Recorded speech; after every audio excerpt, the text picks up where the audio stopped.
I just want to say thank you for everyone coming on in. I feel like love is radiating in this virtual space. I'm honored and grateful to be sharing this space with you all. Feel free to say hello in the chat. Tell us how you know Danny, how you heard about this. And then not Danny, but the rest of you can check out this Padlet that I'm going to share and add yourself to it if you like. You're excluded right now, Danny. You got to hold tight. Yes. Hold tight. Good exactly. to see you, Dolores. Good Valerie, to see you. Anita. I think I see Enrique, Brienne, Sonia. This is really nice. This is really nice. Hey, we've got the younger Aleman. Diego's on. I seen that. Yes. I see some of the children are here. Mine's next to me.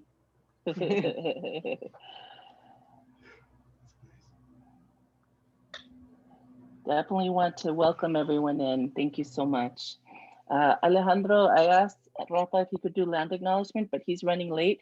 So if you don't mind reading the one that you have prepared, that would help. Unless anyone else would like to volunteer in the space. Yeah, if we could get someone to volunteer, that'd be great because I'd have to go find it right now. So I'm gonna look for it. Okay, I'll look for mine too.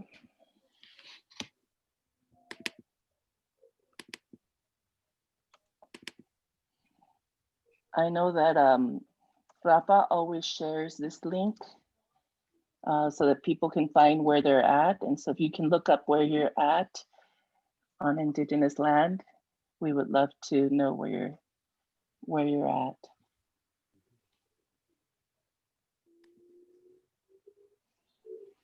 And then maybe if folks could just do some breathing. Good morning breaths. Probably good afternoon breaths for our Texas and East Coast friends. I know we're very anxious and stressed about the election. So I thank you for taking time to nourish your soul with us.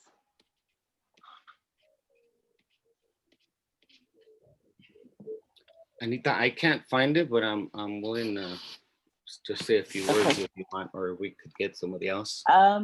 Does anybody want to volunteer to do the land affirmation?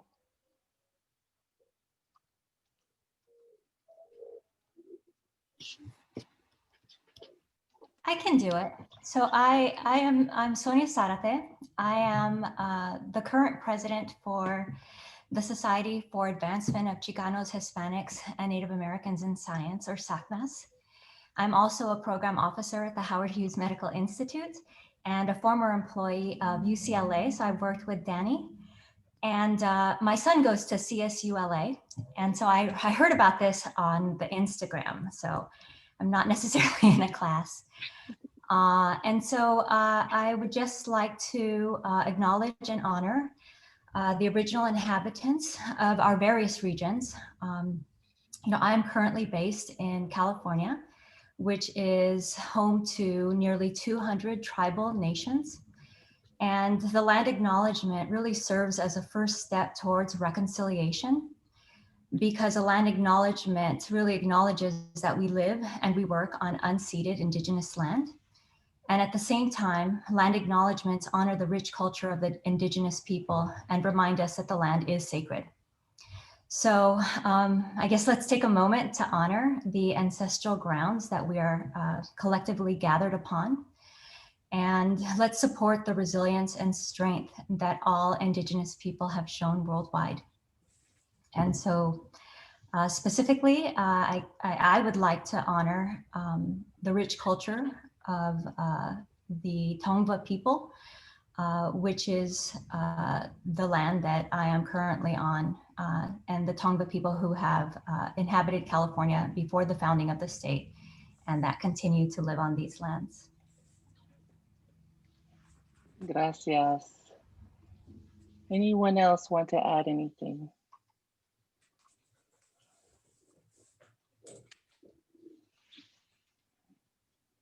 Okay, feel free to continue adding land acknowledgements into the chat. And then again, we would like to take a deep breath to welcome in some good energies.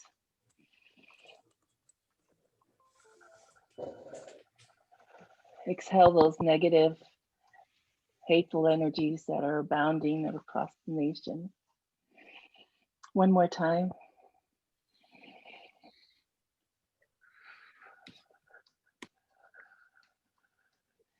I will read a piece that one of our colegas from Pan-African Studies created here and shared with us. We pay homage to those who were stolen from Africa, placed in bondage, falsely named as chattel and forced into labor, who were called slaves but never submitted as such, who have always been fully human with an unbroken connection to the divine and to each other. We honor our African ancestors for the still unpaid labor which built what is now the Americas. Deep breath.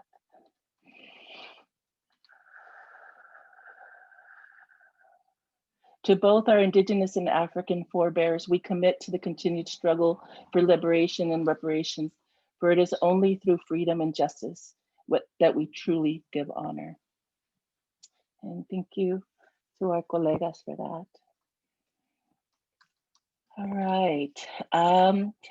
I would love to pass it over to Dolores and ask you to share your first piece, then Valerie, then Alejandro, then myself. Okay, again, welcome everybody. This is a really important space for all of us to share, I think, today as we wait in anticipation and all the anxiety and uncertainty this week. And of course, we all know what, even if it's a positive decision, we've still got a lot ahead of us in the next 2.5 months and any kind of challenges. So for me, sharing this space, holding this space with you all is really important. So 4 of us are going to share. Danny is coming to this, and 4 of us in the Department of Chicana Latinx Studies at Cal State LA have been mentored by Danny. And so we're each going to share just a quick story. I have 2 different stories that are related. One is more academic and one is more on the personal that I want to share. So on the, let me start with the academic, and I'll share my screen. Oops, maybe I will, hold on.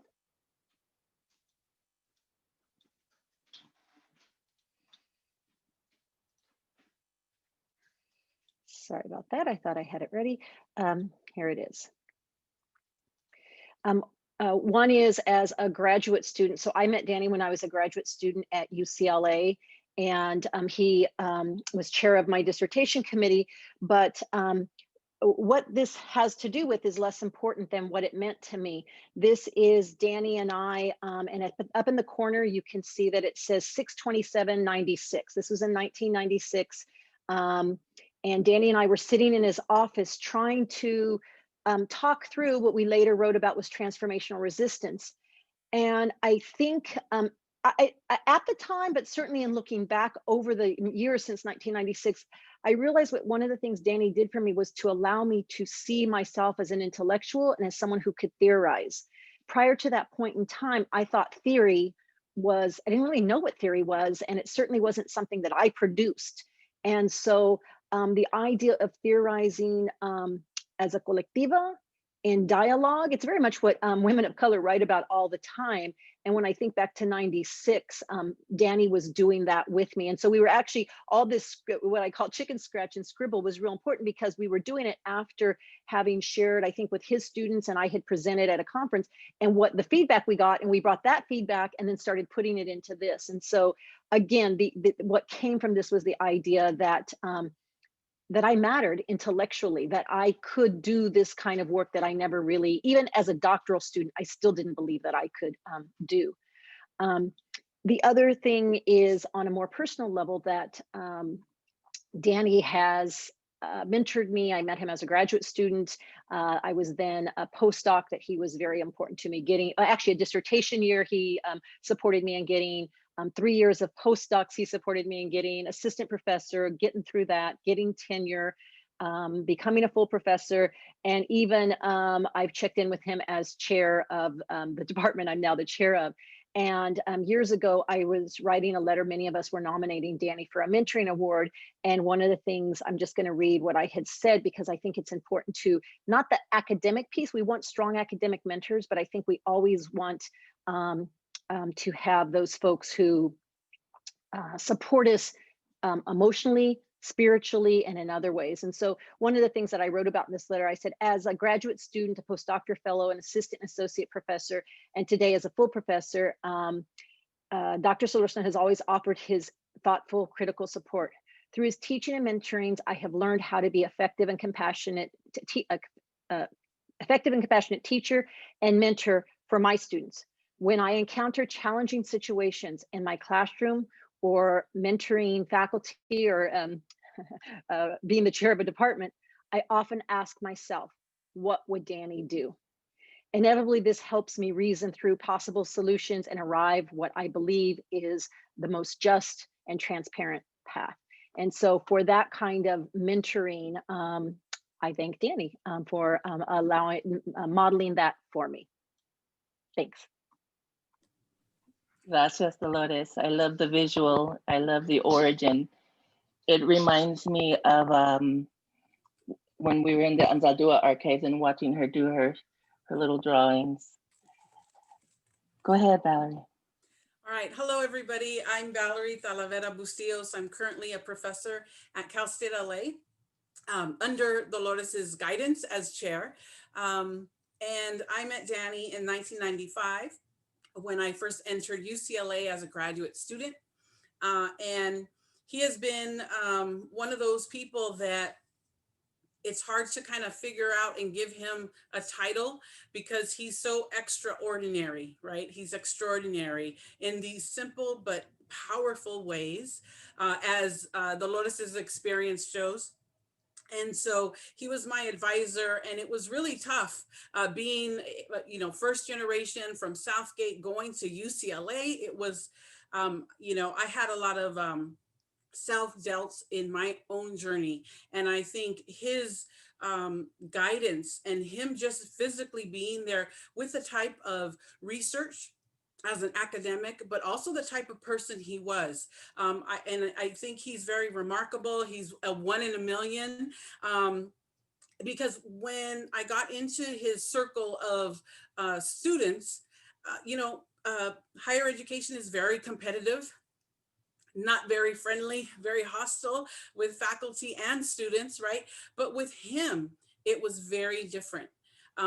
He helped our students come together in a familia type of way and to support each other, right? And that was so different from the atmosphere in higher education. So we supported each other, we shared, and we became a community. Right. And from that, we started Gente in Education at UCLA years ago. But other people in informal ways got together and felt his support and felt each other's support. And I think he is so wise in providing that to us. Right. And so building that foundation was kind of amazing. And I think when I would tell people as a graduate student that I was working with Danny, every single person was like, oh, wow, you're lucky, you're in good hands, because his reputation was not just among his students right there, but it was nationwide. And his work alone makes him impressive, but how he relates to people through his work and in his mentoring and in his everything that he does, his teaching is so, so powerful. And so he's been an inspiration of mine. And he's, to me, the embodiment of how one person can make a difference, because he does important work in his research, but he provides that, that hot topic right now, that sense of belonging. He does it all on his own, right? Through reaching out. Earlier today, he reached out to one of us and said, hey, how are you doing? I know you're not doing, you had a bad day the other day. How are you? Like, that personal connection to me makes him priceless. I think he's been amazing. And really quickly, going through graduate school, one of the professors called my proposal he wasn't very kind. And he said I needed a reality check because looking at Chicanas alone was kind of ridiculous.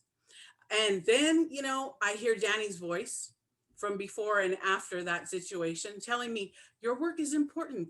This is good. You bring a great perspective. You're on the shoulders of your family and researchers. And if it wasn't for those little conversations interspersed throughout his teaching, throughout our time together, I would have left graduate school. And that would be really sad. And so I owe so much to him. And I think Dolores is right. You know, what would Danny do? I think if we had that mantra, we would all be living a better life. So I think, you know, in closing, you know, the words that I think of Danny, you know, it's amazing is not enough. I think he's been an academic Nino, a godfather, but in a positive, not gangster sense. He's been our Nino that guides us and gives us love, care, guidance. And on top of that, the academic role model that he is. And so Danny has been a role model for all of us, a Nino to all of us, and really inspirational. So I'm excited to hear his latest work and share this space with all of you. Gracias, Valerie. That absolutely captures his essence. Alejandro, can you go next? Sure. I think, okay. Yeah, I think for me, I have a very similar story to Danny, but I think my story goes back a little bit further. I mean, a little similar to what folks shared about Danny, goes back a little bit further. I met Danny in '94. At the time, I had just transferred from Berkeley, and I left Berkeley because I was getting in a lot of fights, like physical fights, like on campus, off campus, and it got so, like, the situation got so bad that eventually somebody got stabbed in that situation. And so for me, it was, I had to remove myself from that spot because of where I was mentally. As a young man, I was still going into the streets and coming to school back and forth. And I know that Danny's like, he met me really early on as an undergrad. And immediately he inspired me. When I went into grad school, I struggled. I struggled because many of you who know me, I speak my truth and I speak openly. But I also, I mean, I think part of it, I was dealing with a developing masculinity that was where I grew up. You had to be a certain way, right? And that wasn't the way you could be at UCLA. And I was calling out a lot of things. And at some point, they sent two. There were a lot of people who started saying they were afraid of me and another male color who happened to be Black and who's an amazing scholar today, right?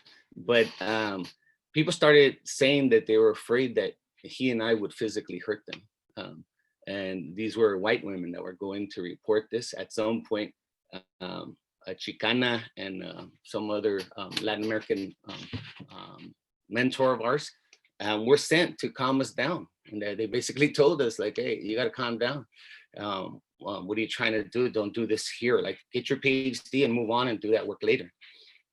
When I went and talked to Danny, because Danny wasn't my mentor at the time or my advisor, I talked to him and Danny told me, well, look, as long as you keep doing this work, as long as you keep speaking out, you're gonna keep being pushed to the margins here, and you're gonna make your experience very difficult here, right? And then I said, so what should I do? And his response was what the reason why I moved over. Right? He said something like, well, we've always lived on the margins. That's where we live, right? And so for me, it was like this moment, okay, he's got my back, right? He's got my back, and he really saved me because I transferred over to him, and many of us had that experience at that time. Marvin and I both transferred over to Danny. I think Tara may have transferred over to Danny. Many of us, he saved us from other really toxic relationships. And I should say, at that time, I was a student. Danny introduced us to this. You can't really see it, but this is the LAC Crit Primer. And we started our own little small RAC-like group because of Danny, right? That Anita and I did, and it was called the LAC Crit Reading Group. And this was when nobody was reading LAC Crit stuff outside of legal scholarship. And so, yeah, we were really fortunate to be Danny was introducing us as he would read something at the library, and it's great to see you at a library, Danny. He would bring it the next day and tell us like about this new discovery, and just we would eat it up, right?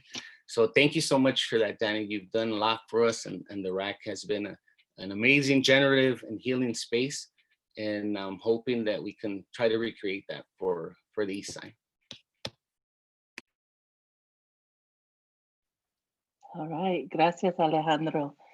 Thank you. Another deep breath. Those are both powerful and kind of like, you know, heavy stories, right? They're stories of resistance. They're stories of pain. I could feel, you know, both the pain in Valerie's story and Alejandro's story. And I want to say, like in the flyer that I shared, I said that Danny was a spirit restorer. And someone said, well, what is that? So Danny introduced us to the concept in class of spirit murder that Patricia Williams coined in the early 1990s. And what she said is that, yes, racism has a physical impact. You know, people are literally dying because of racism. And at the same time, it also has a spiritual impact, right? It is also attacking our spirits, and that is long lasting, right? It's held in our bodies, in our hearts, in our minds, and our children and community feel that spiritual attack that our people are having. And it's not just race, it's all of the multidimensional, you know, struggles that we deal with, all the wounding that happens.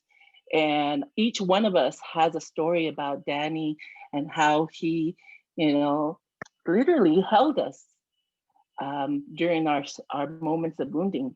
I came into UCLA in 1998, a young activist wanting to do revolution.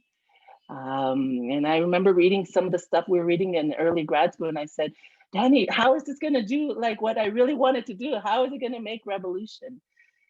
I just couldn't see it. I couldn't see how it was gonna impact my family who is struggling through poverty, who continues to struggle through poverty. And Danny's response to me was this. He said, Anita, you have a fire that burns within. You came here with that fire.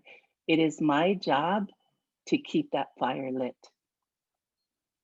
And it's really all it took, right? That was one of many spirit restoring moments that Danny offered me.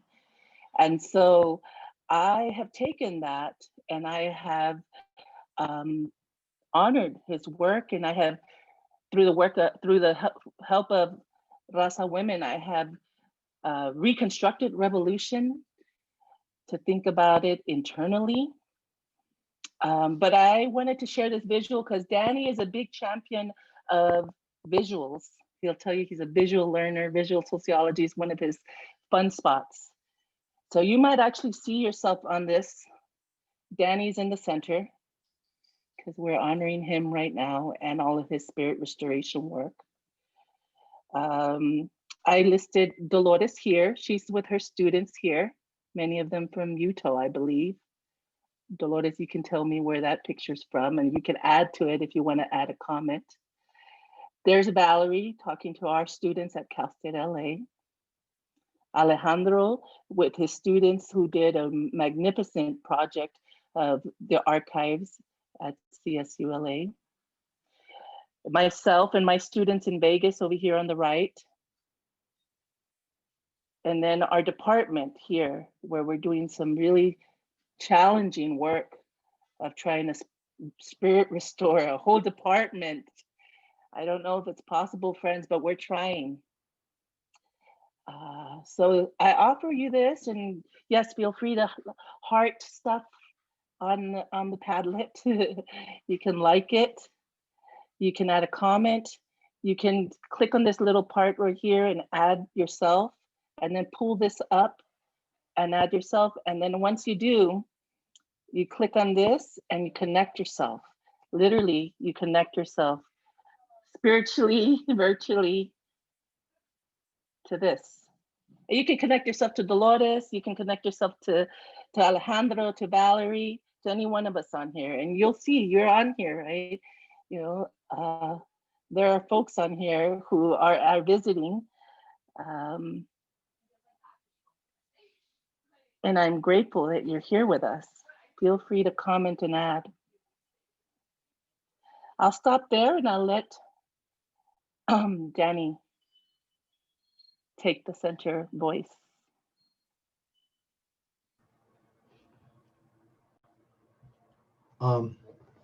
Thank you, Anita, Dolores, Valerie, Alejandro, and everyone on this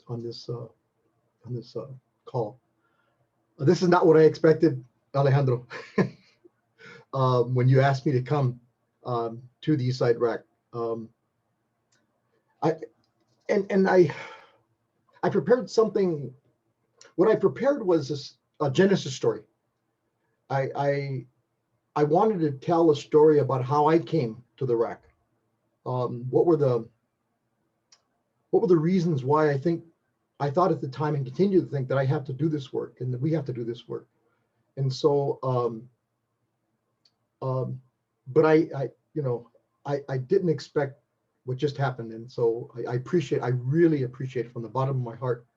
But I'm gonna share with you all here, a story of how I came, how this RAC came about, and why I think it's really been important for me, and hopefully for you all who've either been through the RAC or continue to be in the RAC.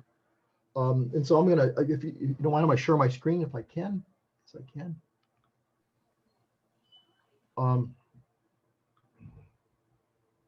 And so, hope you all see this.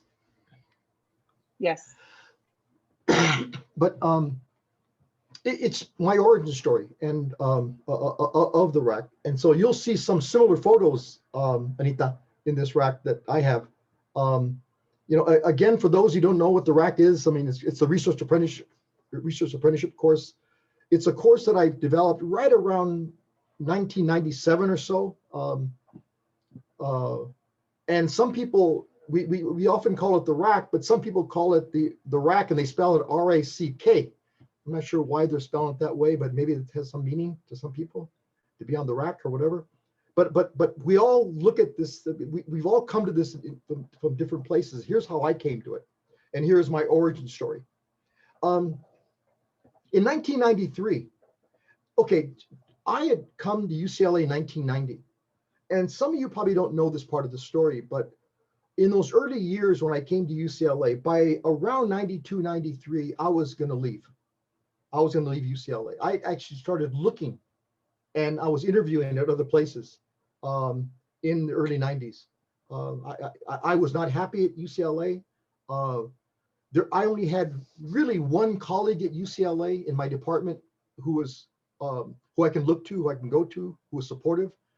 And for those Don Nakanishi was that person. And Don wasn't really in the department. Don refused to come back to the department because of how he was treated at UCLA in the Department of Education and at the time the Graduate School of Education. And so he had a tenure battle that sort of that really brought toxicity to that department. And so when I came in 1990, that toxicity was still there. And there was really, it was a very different department when I got in there in 1990. And so the only person I could talk to was Don. And those Don would not come to Moore Hall, where the Department of Education, the building, or if he did, he'd come late at night. And so I'd be there late at night, and that's when we meet, 7, 8, 9, 10, 11 o'clock at night, we would meet in his office or my office. And I would just ask Don, I mean, just, what did I get myself into? And, Don was, just hang in there, let me tell you how I was able to sort of survive. But the one way he survived is that he left education and he went over to Asian American Studies. And that was his home. That was his house. That's where his offices were really. That's where his people were. And that's where he found himself. And he really never came back until he retired and then passed away. And so, but Don was really the one. But in about 1993, I read this article. It's called Scientific PhD Problems by David Goldstein in the American Scholar. And in this article, Goldstein says this. He says, what would be required for ZPG, zero population growth in academic science? It's a question of what would be required. And he gave an answer. He said the answer was not hard to find. Each professor in a research university should produce on average during an entire career no more than one graduate student who would become another research professor. And when I read this, I was really disturbed, because what he was telling us is that there were too many people in science. And he's talking about science here, but if you read the article, he's really extrapolating that to the social sciences, humanities, really to the academy, right? So that we should produce no more than one graduate student. And so I asked myself, one PhD? Is that what he's saying? And he had a lot of pull during that time. People were really talking about this article. And it was really disturbing to me, because what would this mean, or what would this policy mean for PhDs of color? Because at UCLA in the early 90s, there were very few PhD students of color. There were very few faculty of color in my department, and in probably every other department at UCLA, and probably every other university and college in the United States at the time. And in many ways continues to be. So I asked myself, what would this policy mean for PhDs of color? And so between 1988 and 2006, I was trying to answer this question. And I had been doing some work early on as a Ford Foundation postdoc, minority postdoc, looking at scientists, natural, physical, and engineering scientists, right? And I had done life histories of Chicana and Chicano scientists. I had conducted 24 life histories, and I was analyzing that data, looking at that data and trying to make sense of that data. And one of the first articles I wrote was on role models, mentors, and the experience of Chicana and Chicano scientists. So I was already looking at this, but I was looking at it from a different perspective. I was looking at the life experiences, the life histories of these scientists.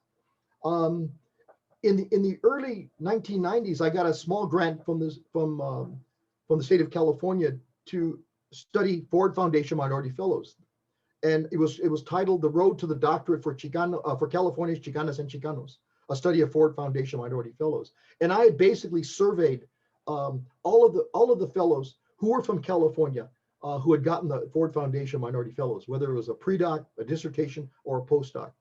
And so I had done some of that work. It was a little more quantitative, although I had open-ended questions where they were able to tell me their stories in that research.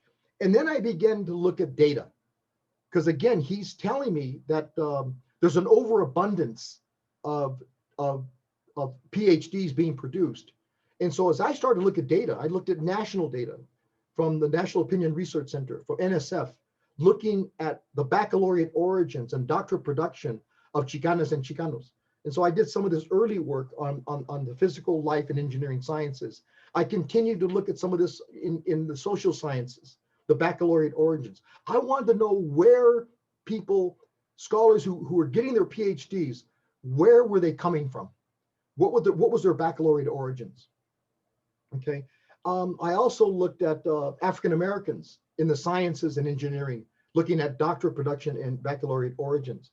And then finally, I updated my data source, and we continued this work with specifically Latinas, and we wrote this piece with my doctoral students. But again, I was looking at the data and I was realizing he's wrong. Goldstein is wrong Goodstein is wrong, because it may be that there may be an overabundance of white PhDs, but there certainly was an overabundance of Black, and in this case, I'm looking at Chicana and Chicano PhDs. There just was not that. And so that was what I started to do. And so what I realized is that I had to create, if I was going to do something, I had to create a counter space. I had to create a space at UCLA where I could engage students who I was hoping to bring into UCLA. I was hoping to work with at UCLA. And so, but by creating that academic counterspace, I had examples in my own experience. As a doctoral student at Claremont, in 1984, I came in contact with Arturo Madrid, who was the president of the Tomás Rivera Center at Claremont. And Arturo brought me in to the center. And Arturo, I was named the first pre-doctoral fellow at the Tomás Rivera Center. Eventually, I became the first inaugural postdoctoral fellow at the Tomás Rivera Center. But more importantly, what Arturo did is Arturo brought together people at this physical center on 710 North College Avenue in Claremont. It was an amazing space where he would bring people in. We would often say he would bring wounded people in, wounded scholars in, who were having really difficult times in their home institutions. And he would pay, or in some cases not pay their salaries, but bring them into the center to heal, to do work, to be with other people. And for me, this was a really important, I was watching Arturo put together this center and this space that was for me so powerful as a graduate student and then a postdoc, but watching my colleagues from all different fields, almost all Chicanas and Chicanos, or Latinas and Latinos, from all different fields, from mathematics, from the humanities, from physics, from engineering, from sociology, from ethnic studies, they would come to this space. And so I had a model that I could work around, and my initial model was the Tomás Rivera Center. The second model was the Ford Foundation Fellows Program. Okay, those of you who are Ford Fellows or know Ford Fellows, we speak of the Ford Fellows Program as a family, the Ford family. And again, it was a similar situation where we would come together every year at the Ford Fellows Conference and sort of engage with each other, talk to each other across disciplines, because the Ford Fellowship is across multiple disciplines. And it was an amazing space that the Ford Fellowship Program created. It turns out, when you look at the history of the Ford Foundation Fellows Program, there's a connection to that program to Arturo Madrid, the president of the Tomás Rivera Center. He's actually the one who established, back in, I believe, the late 70s, early 80s, the Ford Fellows Program for Mexican Americans, as they called it, and Native American Ford Fellows Program, which eventually got merged into the Ford Foundation Minority Fellows Program, bringing in African American who also had their program. But again, it was Arturo's vision, I think, that is really, really important. And so these two spaces for me were really important to think about as I was creating this thing we call the RAC. But then again, as Dolores mentioned, my office has always been a RAC space, a counter space. Whether they're at East LA College, where I taught for 10 years, Santa Monica College, where I taught for 2 years, Cal State Northridge, where I taught for 4 years, Cal State Bakersfield, where I taught for 2 years, and then now at UCLA, I'm in my 31st year. I mean, my office has always been that space. I try to create sort of a space where I can engage with my colleagues, with my graduate students, my undergraduate students, anyone else who comes into that space. That has always been a counter space for me, an academic counter space for me. The RAC, I've never written about the RAC. I just wrote a piece for Larry Parker's doing a special issue on the RAC. He asked me to write something, and I put something together for him. But I say the purpose of the RAC was to provide an academic, an activist, and a social space where graduate students could critically and collaboratively engage in and support discussions on race, racism, sexism, and classism in research, pedagogy, practice, and policy. I mean, this is sort of a broad definition of what I feel the RAC was supposed to do, or hopefully continues to do. But I also remember at this time, and I think Anita mentioned this, and Alejandro mentioned this, the RAC also examined critical race theory in the law. We were looking at critical race theory in the law. I came to critical race theory in the law in 1993. That was probably my savior in many ways, finding that article in June of 1993. And I go on to say then how we could bring, adapt, and reimagine those critical race theory legal tools to the fields of education, ethnic studies, and the social sciences. So that's what the RAC was also trying to do and continues to be doing, as you'll see in a second. And so another thing we do in the RAC, and this is I'm not sure if you have this picture, Valerie or Dolores, but you know, we break bread, and so this was one of the first. I have an annual, and I wasn't able to have it this year because of COVID. I have an annual advisee dinner at the Hopley restaurant in Chinatown, and this was one of our first dinners, 1995. I'm going to start from the left. This is Octavio Villalpando, the vice president there at Cal State Northridge, Cal State LA, I'm sorry. That was messed up. Next to him is Mitch Chang, who is now a professor at UCLA in the area of in higher education and organizational change. Rebecca Diaz is next to on his left. She's a longtime researcher at Wested up in the Bay Area. And there's Valerie Talavera, our colleague. And then to myself, and then to my left and your right, Dolores Delgado Bernal. But these were spaces that I think are really, really important. So it's just not my office. It's these places, whether we're my yearly dinner in June where we break bread at Hopley, or at conferences, we often get together for meals with people that I don't see until conference time, whether it's AERA or Knox or ASH or Critical Race Studies and Education Association. But again, these are really important spaces for me, and I hope for my colleagues. This was one of the first RACs, the RAC pictures in 1997. And again, I'm going to apologize for the two people on the left, the top and the bottom on the left. I don't remember them. I don't remember their names, and it's unfortunate. I think they were master's students in social welfare or in public policy, but they happened to come to the RAC at that time. And I really wish I can remember who they were. But up in the the top row is that one brother, I don't know who he is, but next to him is Marvin Lin, who Alejandro talked about in his remarks earlier. Marvin was, like Alejandro, was in another division. He was in urban schooling. And Alejandro and Marvin came to work with me in social science and comparative education. Marvin now is the dean of the College of Education at Portland State University in Oregon. Next to me, to my left, is John Fernandez. John came to us as a high school teacher. He was a teacher, long time activist and teacher at Roosevelt High School. He wanted to go back and get a PhD, and he met me at an activist event on the East Side, and he just asked me if I would, consider an older student, as he said, someone who's coming from a very different place. In this case, he was coming from maybe 15 years or more of teaching in high school. And we agreed, and he came to work with me there here at UCLA. To his left is Jeannie Gertz.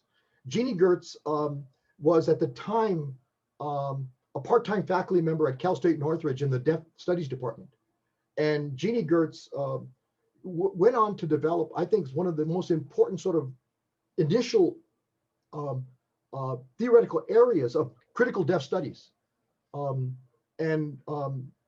Her work, I think, was really foundational for some of the critical deaf studies work that is coming out now at Cal State Northridge and other places. She's an amazing colleague, amazing scholar. She's now the Dean of Arts and Sciences at Gallaudet University, which is the National Deaf University in Washington, D.C.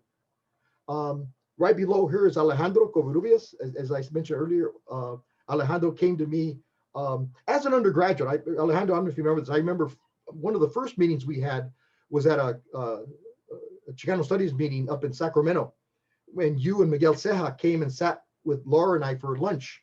And that's one of the first times. At the time, I believe you both were undergraduates during that conference. At that conference, I may be wrong, but that's one of the You're first right. times yes. You're right.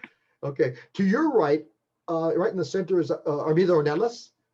She's now the vice president for workforce development at East LA College, and she came to UCLA to work with me, having years of sort of activist experience, but also working in student affairs at UCLA and in other spaces. And then to her right is Tara Yasso, who, like Marvin and Alejandro, came to work with me from urban schooling.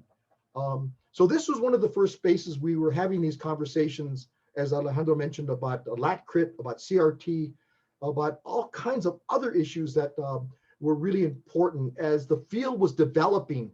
The critical race theory field in education was developing in the academy and outside the academy. But as I said earlier, this is really the office. This is where a lot of my work takes place, either individually or in small groups. You know, I miss this place. I really miss this space.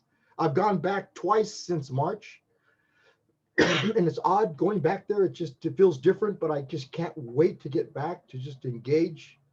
As much as I appreciate being here with you all, I'd rather be there or some other place physically to engage with you all around some of these issues. This was a piece that was in one of those pictures that you shared, Anita. But this is a get-together we had at Armida's house back in 2007. And but again, this is both RAC, not mostly RAC people in this particular space. And I really appreciate that picture. This is another RAC photo. And again, I don't think she's on the call, but one of your faculty at Cal State LA, another one of my students on the right is Nora Cisneros. This is before she was going to have her second baby. But this is an interesting, this is at Occidental College, because the RAC moves. Usually in the summer, we have RACs at Whittier College, Occidental College. It's sort of a moving RAC. It's a traveling RAC. This was something that I think I saw in one of the photos, Anita. This is a group picture of us at Dolores and Octavio's house. We had sort of a reunion together in the summer of 2018, where we came together as a group of my former students, actually my students, my colleagues, I should say. And I really appreciate this picture. One of the things that I said earlier that the RAC has always done and continues to do is the development of critical race theory. And so some of the tools, the analytical tools that we've worked on and either developed or further developed or reimagined in this space were racial realism, the Derek Bell tool of the permanence of racism. We've written on this. Many of my former students have written on racial realism in various contexts. Interest convergence.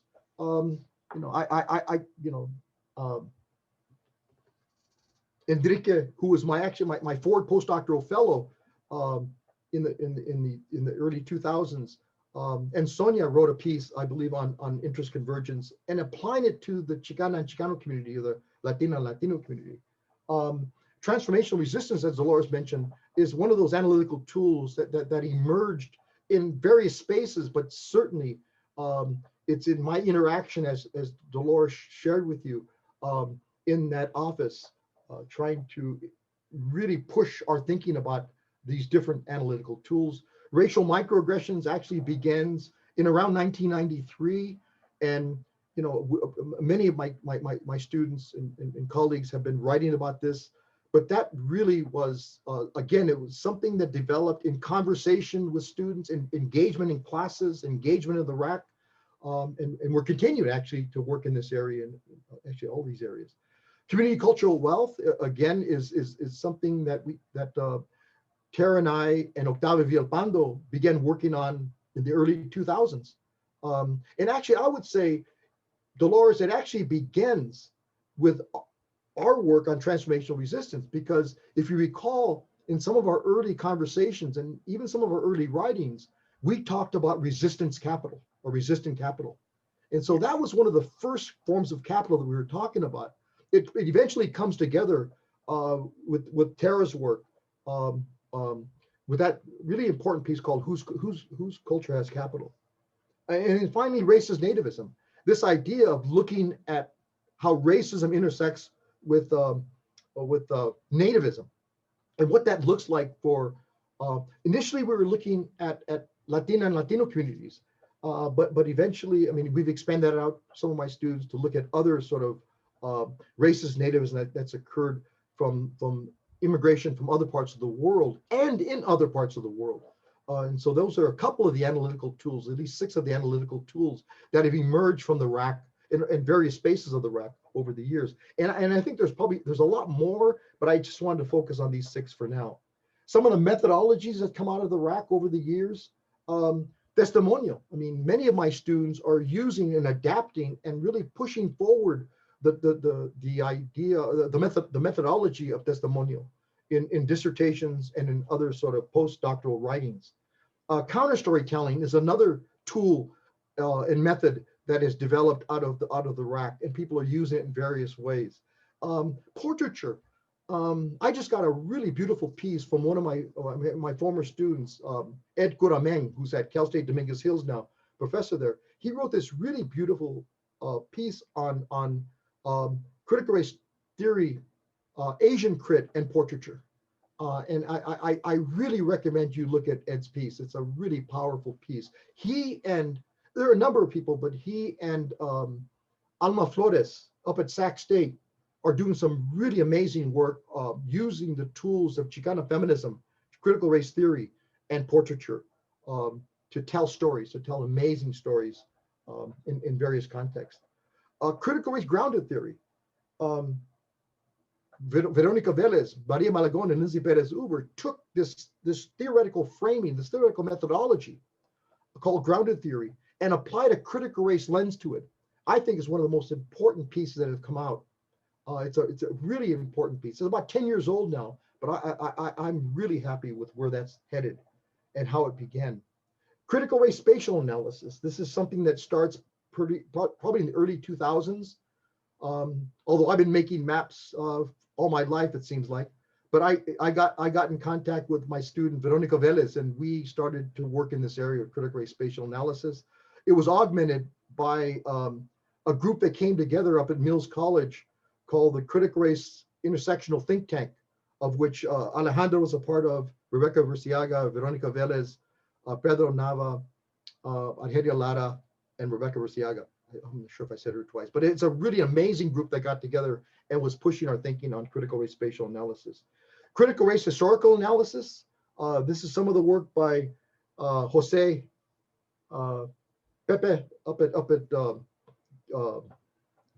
Cal Poly Pomona, Micaela Mares Tamayo at PCC. I'm losing my track of names right now, but I'll get them. Someone help me. Micaela? Micaela, I said her, but Ryan Santos, right? Ryan Santos. David, yes, but he's been a critic. But it's an important critic. And there's one more that I'll remember in a second. And then finally, critical race feminista praxis, I think, is the work of Dolores and Enrique and others who are really pushing these methodologies. And so these are some of the methods and tools that have come out of CRT in education. And I think have come out of the RAC in various ways and continue to come out of the RAC as we move forward. At the moment, I mean, this is a space where we're trying to do this work. It's the Center for Critical Race Studies in Education at UCLA.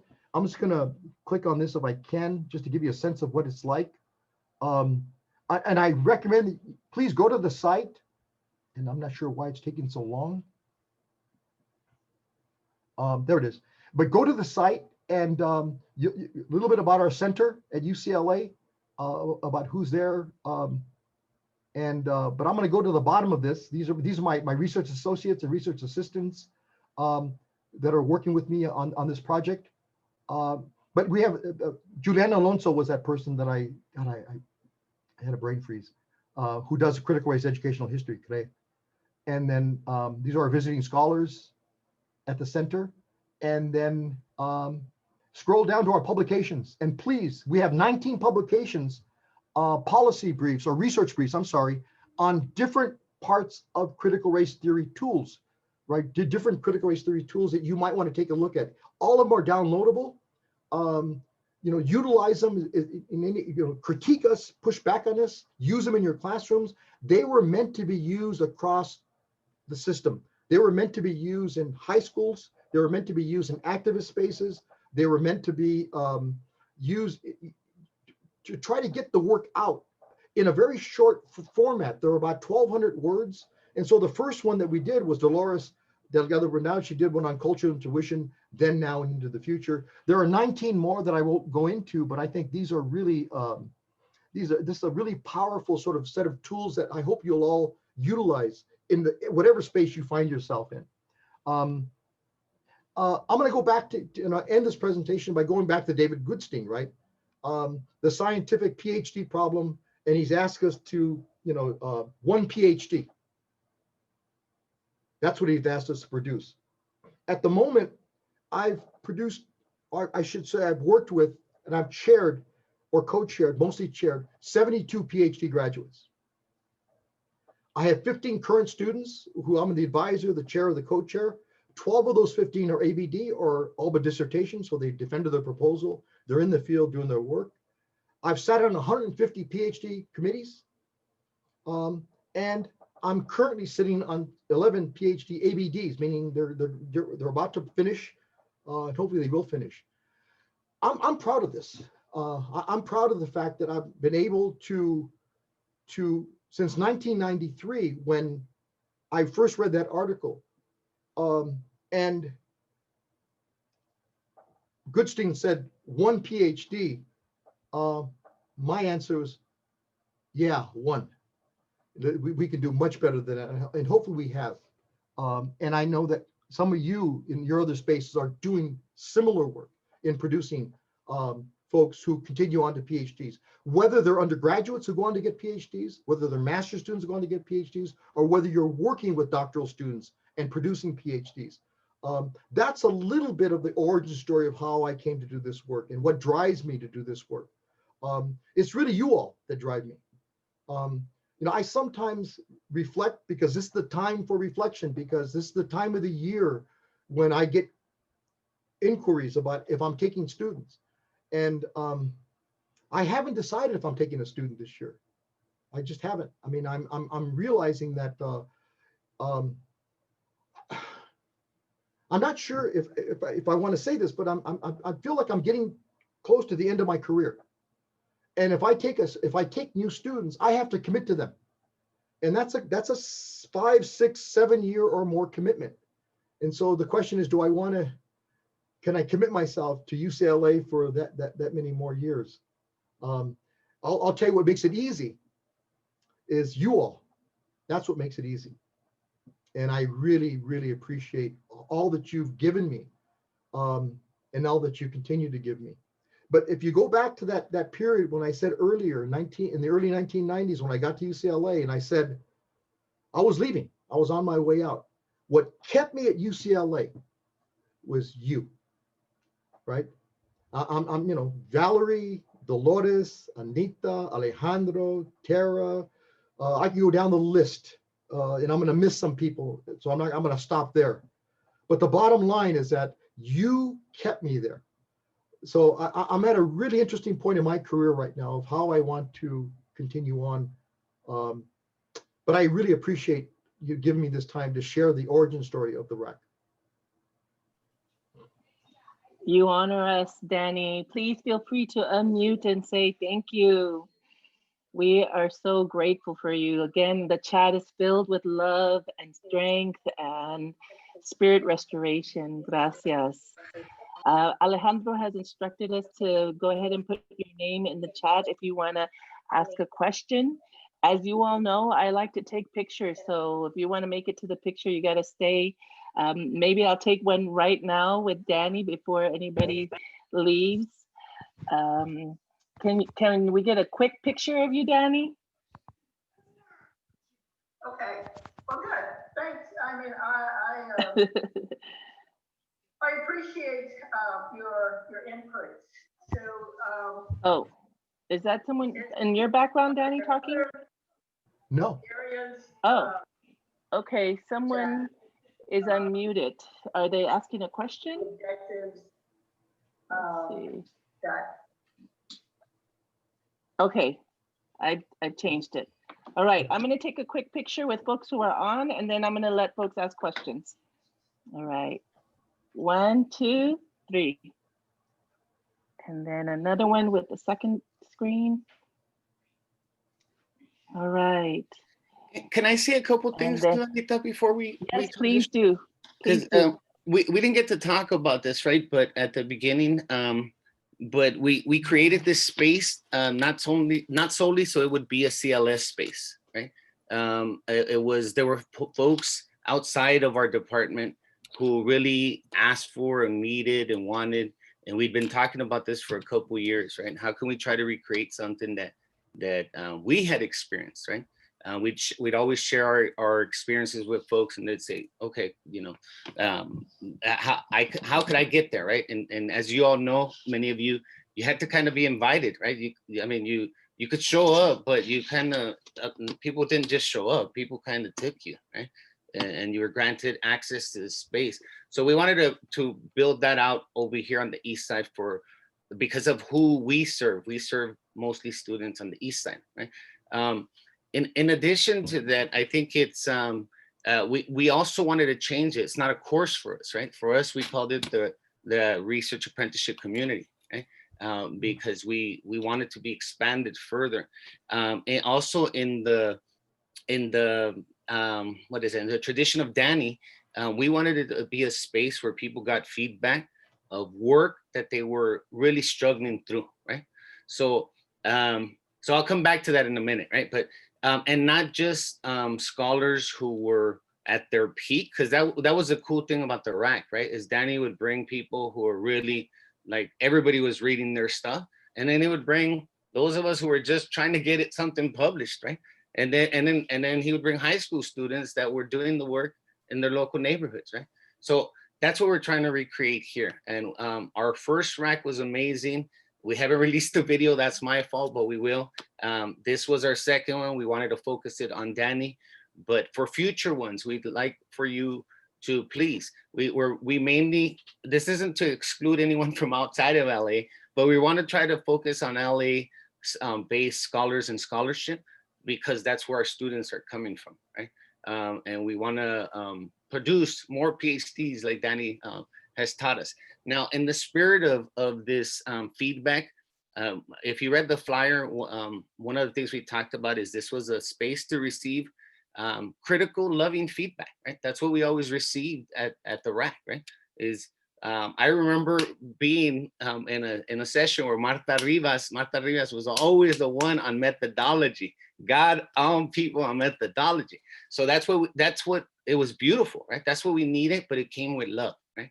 And so I would ask you all, as we move forward today, is to please, let's start off with giving Danny feedback. I mean, I know we're all his students, we all love his work, but that was always the tradition, right?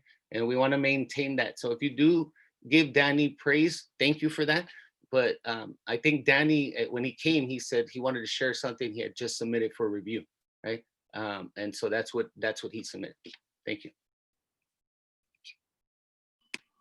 Thank you. I saw one person maybe add a question. Sergio Gonzalez, did you want to add your question or ask your question?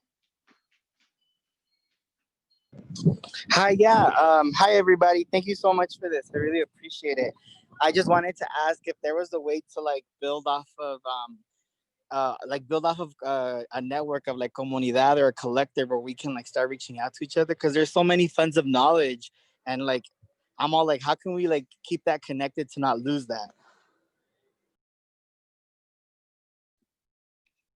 I think absolutely, Sergio. I don't know who you're asking that to, but what Anita created, I just saw it earlier today, what she put on the Padlet. The immediate thing that I told her is that, to me, that represented what I thought of the network of resistance that we had talked about for many years, right? Danny was just really intentional about keeping us connected and keeping us active, right? So he not only helped create that network of resistance, but he really deployed it, right? He deployed it out and made it an activist kind of group, right? So I think there's definitely ways to connect our smaller communities to a larger network, right? So. Can I just respond also a little bit to Sergio? I think there's lots of ways to do that. And I do think in the way that Alejandro has developed this RAC space moving forward, it's trying to do that. It's trying to create and keep that network and moving it beyond a course to community. And although it's called Eastside RAC, clearly we have folks from all over the country who've logged in, and I know that it's going to continue to be open for that. Another way, Sergio, I think, and you're already a part of that in terms of there's a lot of networks that come from students who have been mentored by Danny, who are faculty. So I know Sergio works closely with Anita, and they have a whole grounding of folks. I see folks on here, Nicole Garcia, Yadira put on that she worked with a couple of people that Danny has mentioned in the past. So I think part of it is like spaces like this. And the other piece is that it is, the one thing that Danny has done well is showed us how to do peer mentoring, but also kind of intergenerational mentoring. And so Danny can't be in all the spaces. And I think that's probably why he did it as an assistant professor. Like, I can't be everywhere. And he set us up with to be mentored by, or to mentor those that were just maybe one step ahead or one step behind us. And so I would say that that's up to all of us to kind of create and nurture some of those spaces in addition to bigger spaces like this.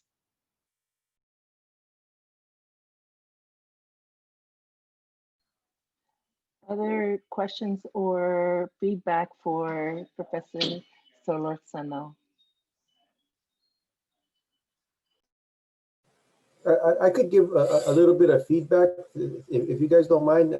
I want to say thank you very much for first doing this.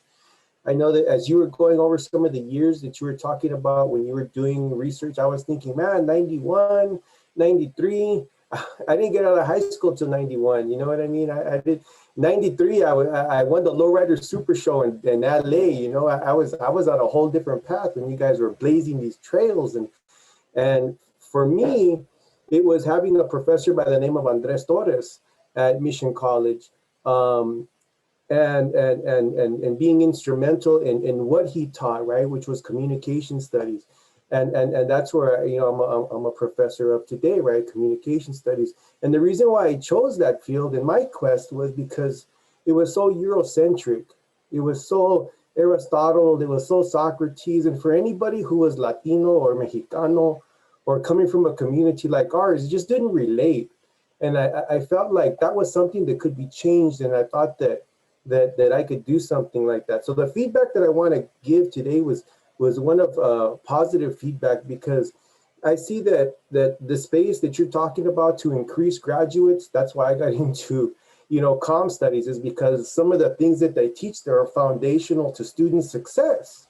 You know, the ethics, the research, the time management, all those things that go into what it means to be successful. And I'm so glad that you've, you know, done the work that you've done, but you've touched on some really important things that I want to continue to try to embed in my teaching and in my practices, and that's to be encouraging to my students, to let them know that their voice matters. Hearing Dolores, hearing Anita, hearing Alejandro, hearing Valeria, all people who I've worked with for a number of, that I've worked with for a number of years, telling me how important that was in their life to their success.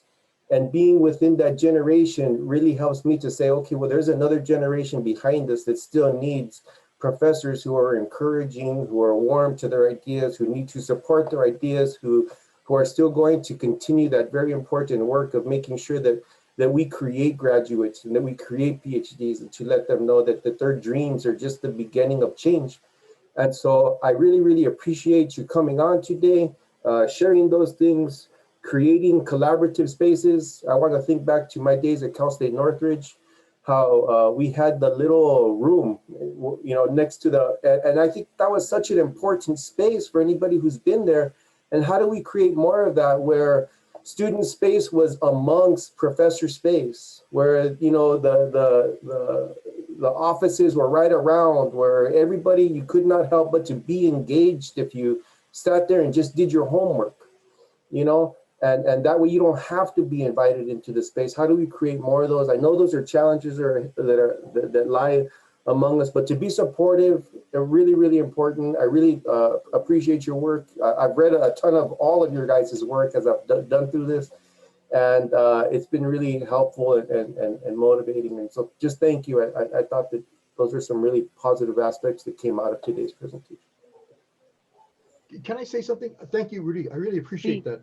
And I think we need to keep telling stories, our stories. And I'll give you an example of at the last RAC, we had a story. There's a book coming out right now. It's an edited book coming out about people who support first generation students on college campuses. And the emphasis on that book is on the custodial service and food service staff. And so one of the presentations at RAC on Friday, last Friday, was these two scholars, two members of my RAC, one former, one current, who were talking about Don Mauricio, who basically is a custodian in Haynes Hall, which is, Campbell Hall, which houses AAP, which is the largest student support program for students of color in the country.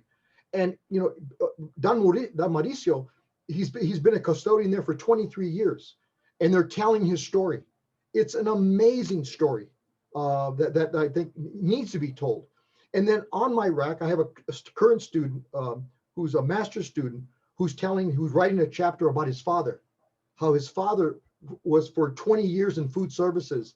And it was because of this interaction and this you know, being raised and socialized by his dad, the importance of his father as he makes his way through.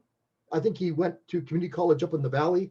He went to UCLA as a transfer student. He's now a master's student at UCLA, soon to be a PhD student at UCLA. But the importance of his father, and his father as a food service worker for 20 plus years at UCLA. I think those are stories that I think are really, really important that we have to continue to tell. At the center that I mentioned, the Center for Critical Race Studies and Education, we have a project right now that's underway. It's a little bit different because of COVID, but we're looking at women of color firsts. So we're looking at women of color. We're starting at UCLA, women of color first, and we're doing oral history interviews with them. And so the initial interview, I can't say who they are right now because you have to finalize who they're going to be, but we're going to be doing 3 to 4 a year, and they'll be housed both at our site, but also at either the Chicano Studies Research Center or the Center for African American Studies or the Native Americans Research Center or the Asian American Research Center. And so we want to house those oral histories of these women of color firsts in these spaces. And so our research team is really moving to do that. We think telling stories is really, really important. Whether it's a story of academics who made their way through to the academy, or whether it's the important people who work in our buildings, who support us in their own ways and we support them. Those stories that need to be told.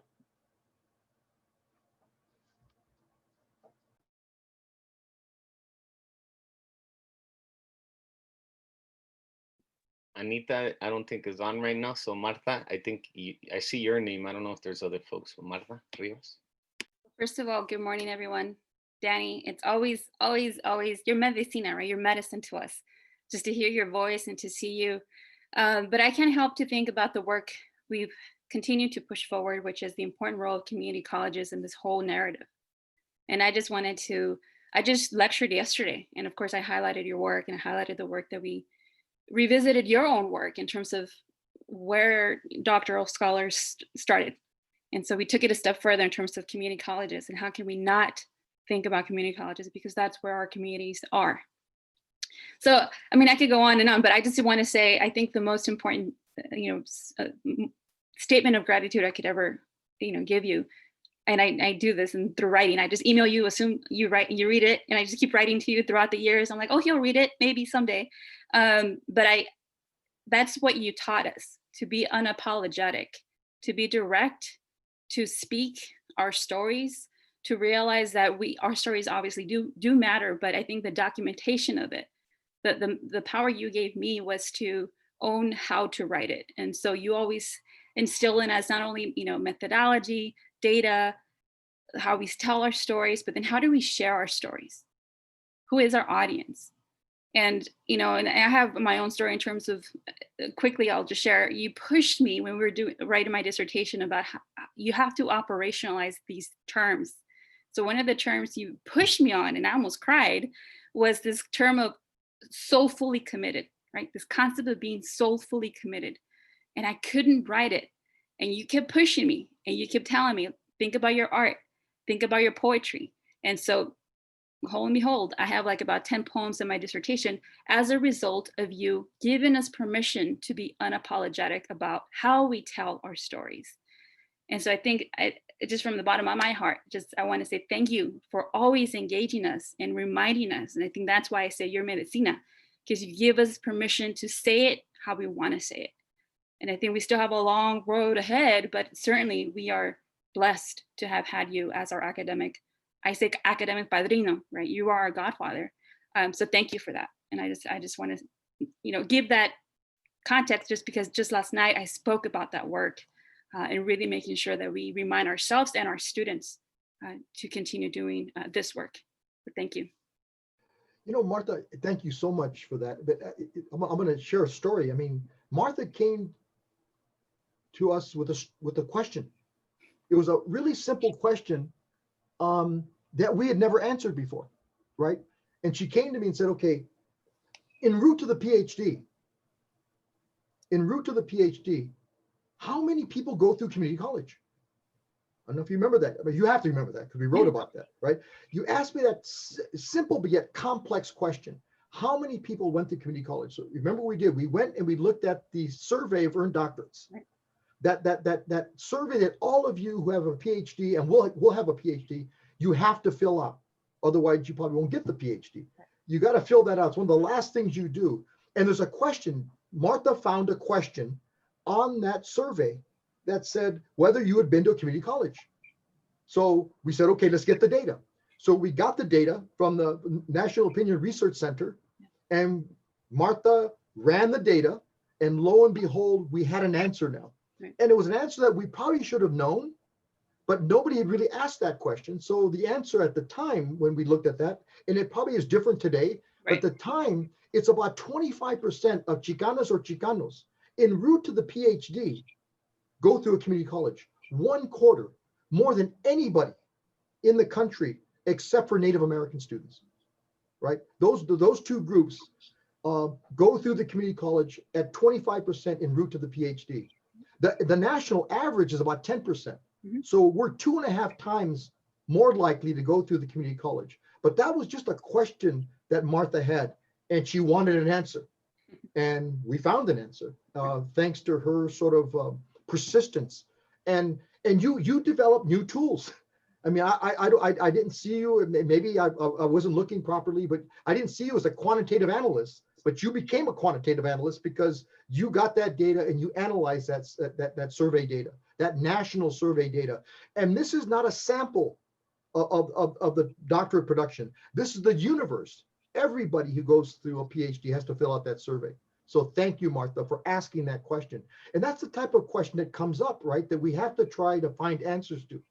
And that's what I love about the RAC. That's what I love about working with many of you, all of you, because you ask good questions.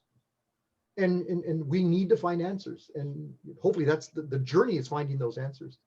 But coupled with that is having folks like yourself who give us permission to ask those questions and remind us as soon as we feel we may be intimidated by academia and, you know, the westernized oppressive paradigm that it is, for you to say, no, keep going. Eres terca, keep going at it. And I think that's, you and I don't know if you had this conversation, but that's applicable to the conversation today, is that you shared with me, you know, some of the conversations you had with, you know, with Laura, your partner, who she's our madrina, right? Is really having a conversation of your responsibility is not only to keep that flame going, but to let us run. Let our energy and our spirit just run freely. And I think that's one thing I appreciate about you, is that you intentionally said, I'm not here to, I think you used the word coral you. I'm not going to coral you into one type of question. I'm just going to watch you. And so again, I think it's not only the giving us permission to ask these types of questions, but giving us permission to really challenge methodology, really bring a new approach.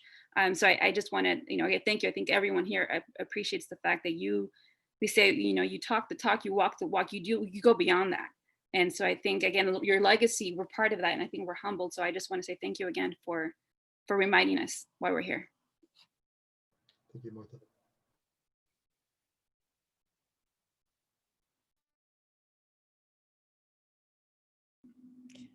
If there's time, I don't want to interrupt the focus on our LA community, but I'm from UC Davis.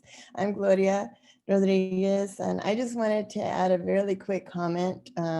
First of all, thanks to everyone who organized this, and for folks, my colega Enrique for sending me the link. But I guess on my part, as well as for UC Davis's part, Danny, you've been such an influence. I think some of our Latinx, Chicana students have no idea how much of an influence and difference you made in even making it possible for them to get through all of these crazy, turning points that graduate school represents. And so I repeatedly, even in my formal documents for my personnel reviews, because I'm now in the process of being reviewed for full professor at Davis. And every time I think about those trajectories, I think of Danny, your work and your mentees' work, because you made visible for lots of folks who were happy to leave invisible what it takes to be us in academia. And so the pipeline was one really important contribution that I always think about. When my students graduate, who are Latinx or Chicanx identified, I always tell them, welcome to the 0.2%, because I think that we didn't have an understanding of really, no wonder it feels like it's hard, because it is hard to get through that process. But the pipeline is as it is, not to predict what will happen, but more to give people like me a wake-up call to make sure that I'm on my toes and that I am producing more than one per year, or whatever it was supposed to be, or one per career. So thank you for, just the many ways. I posted on the Padlet that I met Danny when I was just finishing up grad school. It was a tough experience for me to be in grad school. And I only at the end of my trek did I meet one Latina professor who joined us very, very late in my work there. So I didn't, there was one other professor in political science who I lied to, and I said, I'm not gonna be much work. I'm just gonna, take a few minutes of your time. And it was a big lie. He was the only Latino that I had gotten to meet, and I still value his presence. But Danny, you really provided more mentoring for me. In the first time I met you, it probably was like 15 minutes. I didn't know who you were. I only knew that I was in Texas for a talk that was part of a conference, and I had never seen anything of your work. And it was so impactful to sit with you for 15 minutes. And you gave me more mentoring and guidance in those 15 minutes that I had gotten in like almost 5 years of graduate education at Stanford. So from the bottom of my heart, really, I can't even thank you enough, and there aren't enough words, and there isn't enough time. But the way I thank you is by continuing to pay forward and to give back. So we give back to our communities, some of whom will never see the inside of a university unless we keep fighting. And I pay forward through my students who are just so brilliant, I can't even take it sometimes. They're amazing, just like your mentees.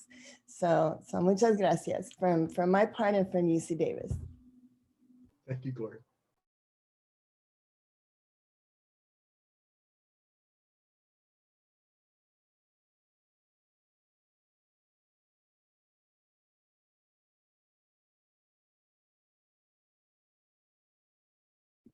Anyone else would like to share? We're gonna start calling on you like we do in our classes.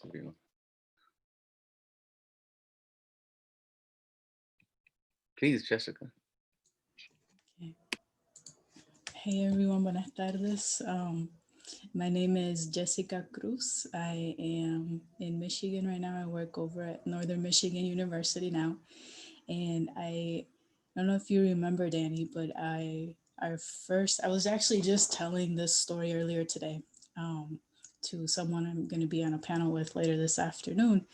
And it always kind of makes me tear up. But yeah, it was around 2008, 2009. And I just want to say thank you because that moment really changed my entire trajectory.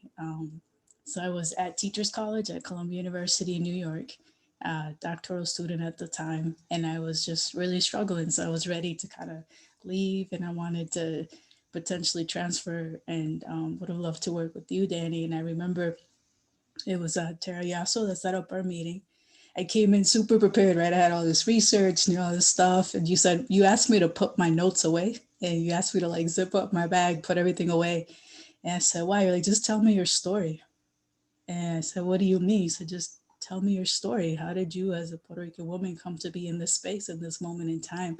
But no one had ever really asked me that in like a professional academic setting yet.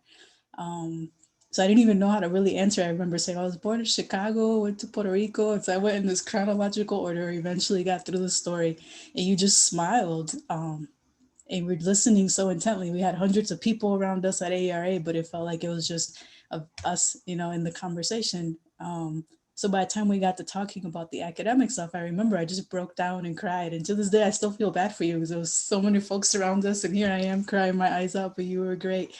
And so you invited me to the RAC. I was in New York City, but I would fly out in this like once or twice a year in the summertime to participate in that. And that led me to working with Michelle Knight. And I remember you said, I don't like to tell students what to do. That makes me uncomfortable, but I really think you should stay where you are. You can do it. We will support you. You have our community.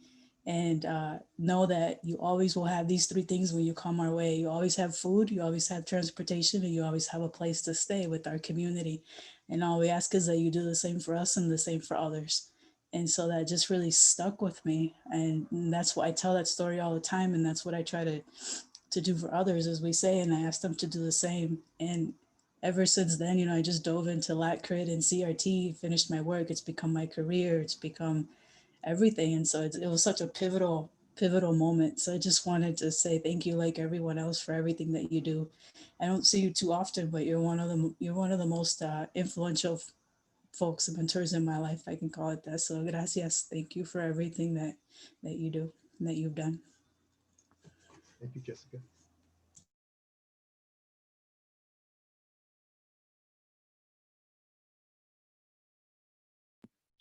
I'm curious if we could, I know that we have a lot of folks, but I'm curious if we could hear from some of the grad students, folks who are grad students now. Just your thoughts and reflections on hearing everything you heard and, seeing all the different folks in their different levels of career.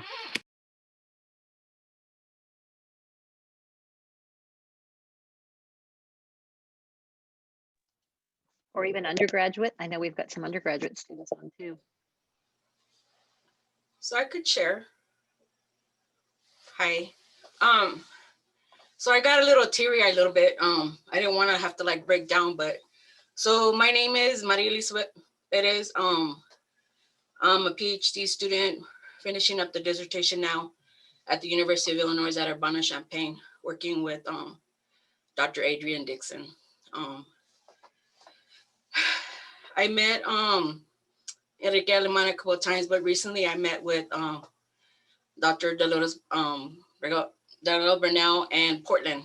And what I'm struggling with a little bit and why I'm so emotional is that I came here as a mother, and being from San Jose, California, being raised by my family, I'm the only one who has gone to grad school. And so moving away from California to come here in this small town has been hard.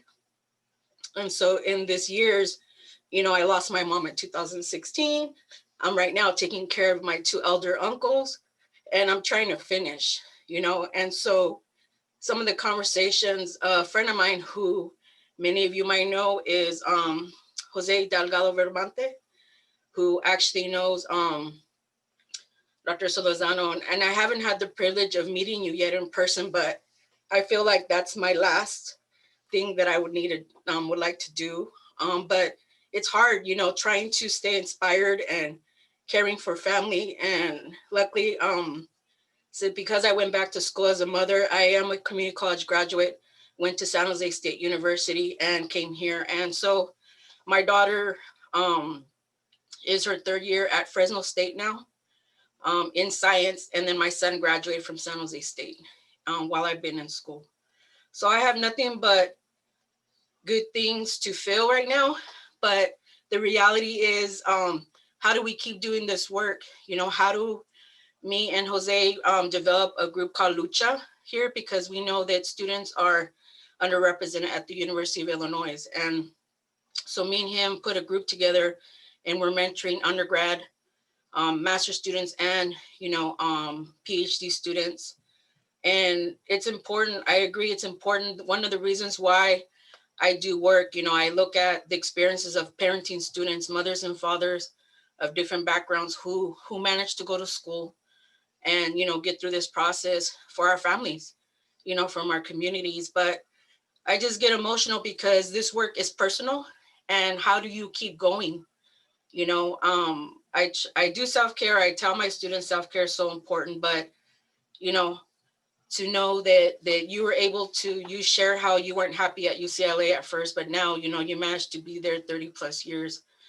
I'm sure you had moments where it was hard, but I just wanted to share because I've never, in grad school, it's me among, a department of a lot of faculty of color, but really no representation of, Latino, especially coming from California where everyone looks like me.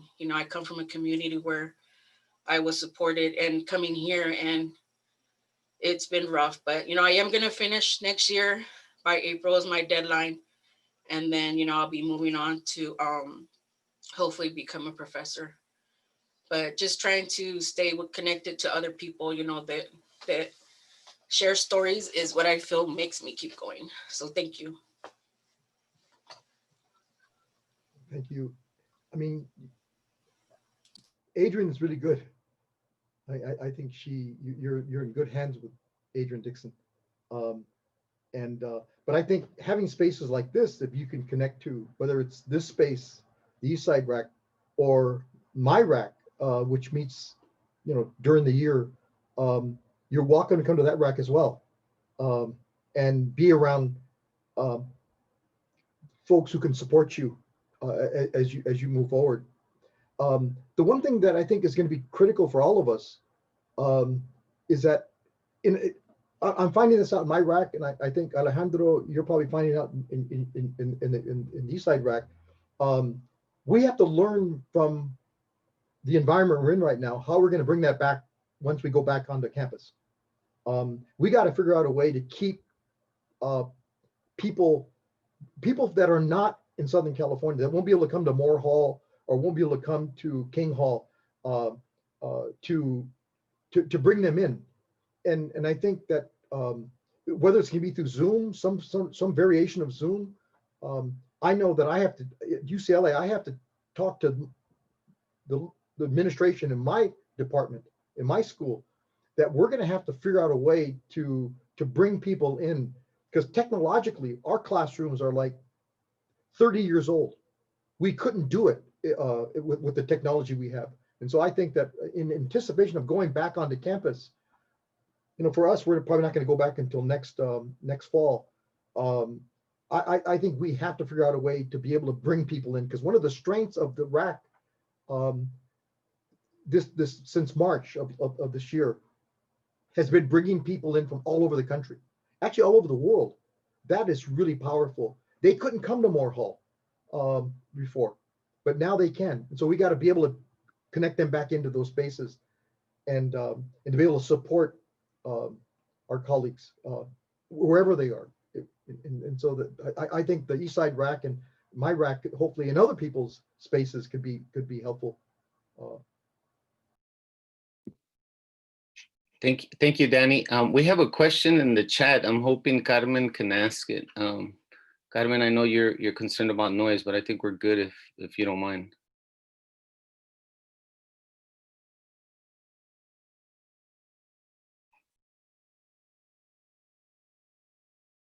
Okay. if you, so maybe I could read what you said, if that's all right, because I'm trying to catch up on the text, and I think you're saying it's probably not good. So let me read what they wrote. So, I'd like to ask a question, but I'm straight up in the rancho and will be drowned out by roosters. I left the doctoral program after working with a wonderful mentor who nurtured me, made me feel powerful and brilliant, and pushed the crap out of me in undergrad and my MA program, Malagón. My PhD program that I left last year broke me. What was most hurtful was that my advisor ignored me. She is a known star academic, but ignored me. Let me be attacked by wolves in my grad program. It was toxic, and I didn't have support. More than anything, the most toxic thing was a fellow student of color who just tore each other apart. I left so I could survive and heal. Dr. Malagón was supportive, but hopes that I do return one day. She and my other mentors at CSUF tell me I'm capable, that it's not me, but the toxicity of academia. My question is, how do we hold toxic professors accountable, especially those that look like us, talk about social justice and transformation, but do not practice with their own students? Amazing question, Ben. Wow. I mean,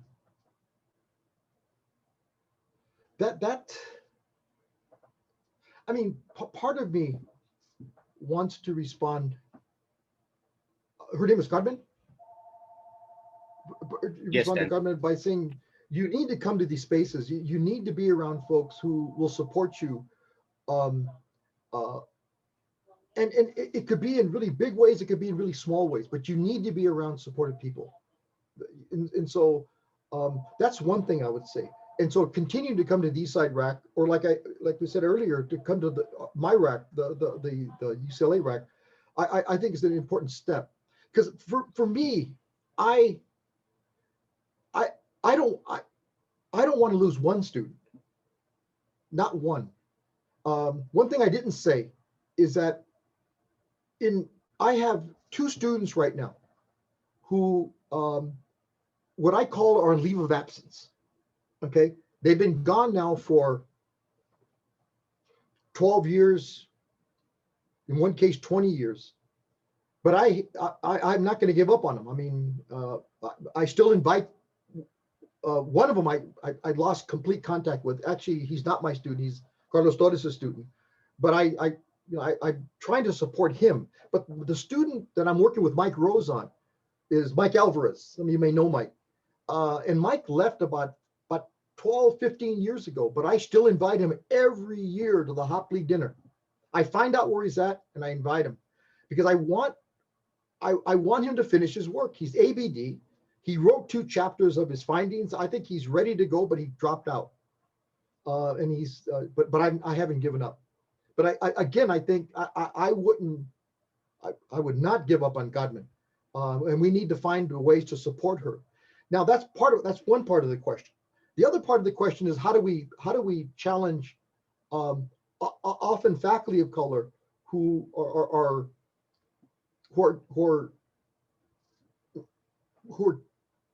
terrorizing in many ways some of our students, right? How do we deal with them? You know, again, part of me would say that you have to confront them, but the other part of me says that you need to do it in collective, and there's got to be a collective response. Sometimes they'll pick you off if you're by yourself, but if you come at this as a collective, it's much harder to pick you off. And I think that would be one way, is to find out. I mean, she's talked about Maria. Maria is a really good mentor and colleague, Maria Malagón. There are probably others there at Cal State Fullerton who could be supportive. And you know, again, I'm thinking of other people in maybe that might be in either her department or in other departments. But I'm assuming that the department she's in is, if she's a doctoral student, is the education, because that's the only department that grants doctorates. So we need to find out who's there and need to support her in bringing some sort of group together to check the kind of toxicity that unfortunately faculty of color can bring on our students as well. The PhD program they're in, Carmen is in the Midwest. They did their master's and undergrad at CSUF. Okay, so she's not at CSUF. Okay. One thing, Danny, we do have some speakers now, Sergio, David, and Yadira. I wish we would have got to this earlier, because I think one of the things that we didn't get to talk about that I wish we would have is that this space isn't all love, hugs, and kisses, right? I mean, there's been a lot of tension in these spaces over the years. Many of us on this call have had like a lot of conflict at times, right?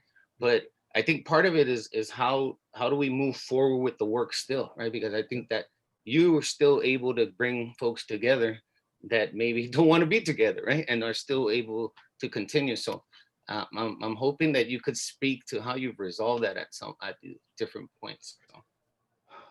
So. It's a hard one, but I mean, for me, it's about you. It's about the student, right? It's about, and again, it hasn't always been easy. Sometimes it's been very difficult, but I disagree with sometimes with a lot of my students, and we've openly disagreed on different issues. But it's not about me. It's about the student. It's about her or him. It's about I try not to take things personal, and I try, and I hate to use a Godfather, the movie analogy, but it's not. Don't take it personal, Sonny. It's all about business or something like that. I mean, for me, it's about getting people through. It's about finding ways, and they're going to differ depending on who I'm dealing with, right? And I try to adjust to the different situations people find themselves in. But I try not to get into the middle of what might be sort of conflicts between folks. I'm not one who openly tries to intervene unless asked. But in the end, I often ask myself, who benefits from this? Who benefits from this conflict?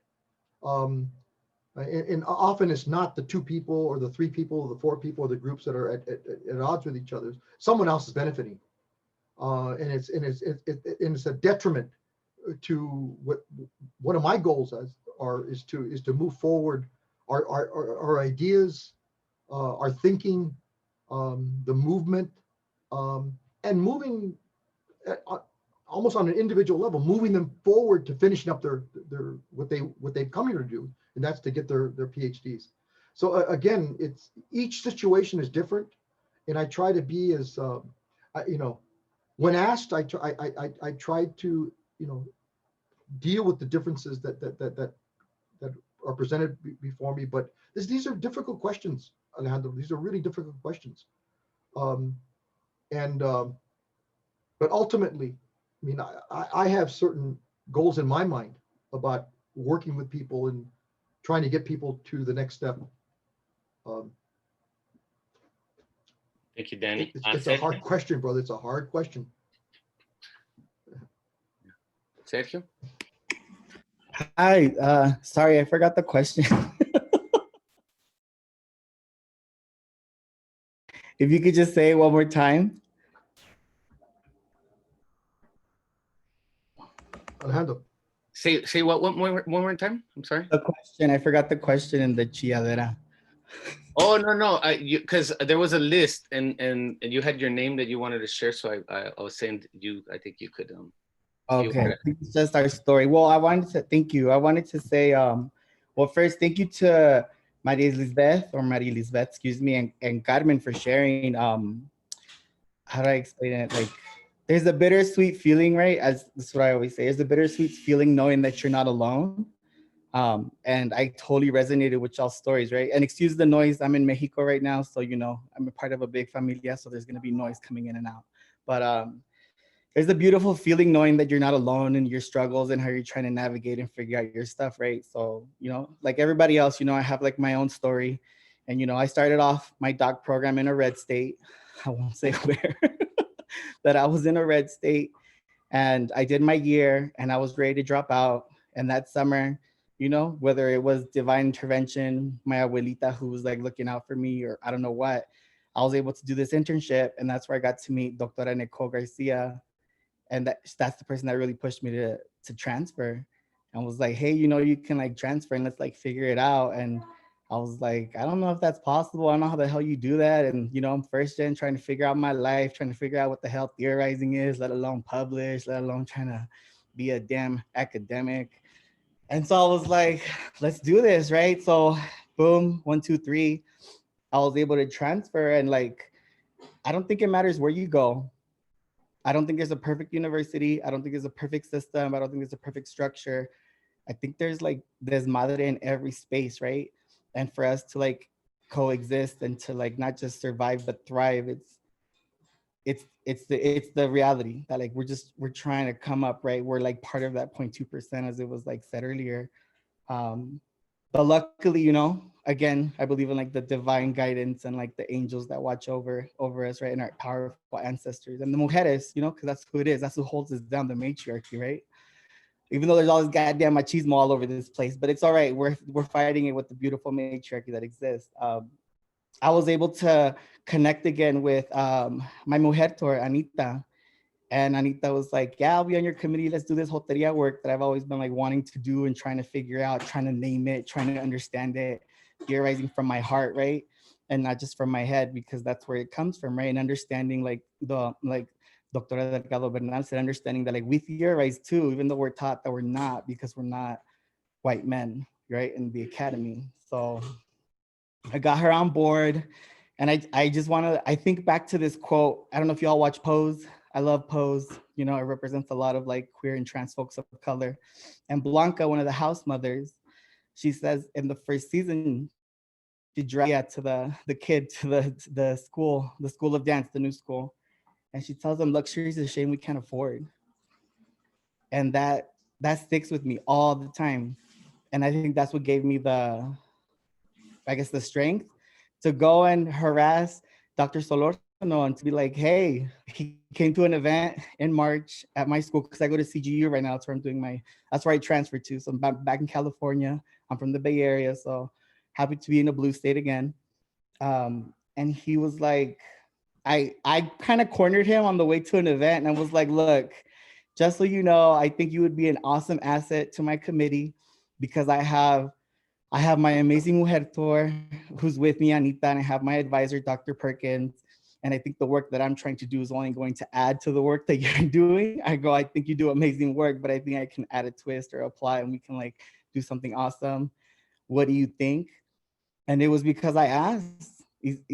Like my tia says, you know, like that I was like sin vergüenza and just asked that it happened, right? And so it is what it is. I'm grateful. I'm grateful to be in community. It's a process. There's days like right now, I'm having a really hard time trying to see this next phase, because a lot of things happen. My grandpa passed away. I'm out here in another country. I'm just trying to find, you know, sorry.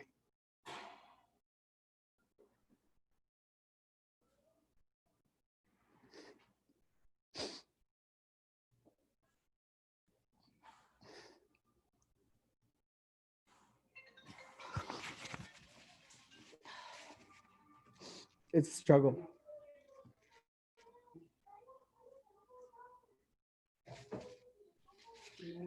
Gracias, Sergio, for sharing that. We have a couple other folks who wanted to share, David and Yadira. Hi, I'm David Ramos.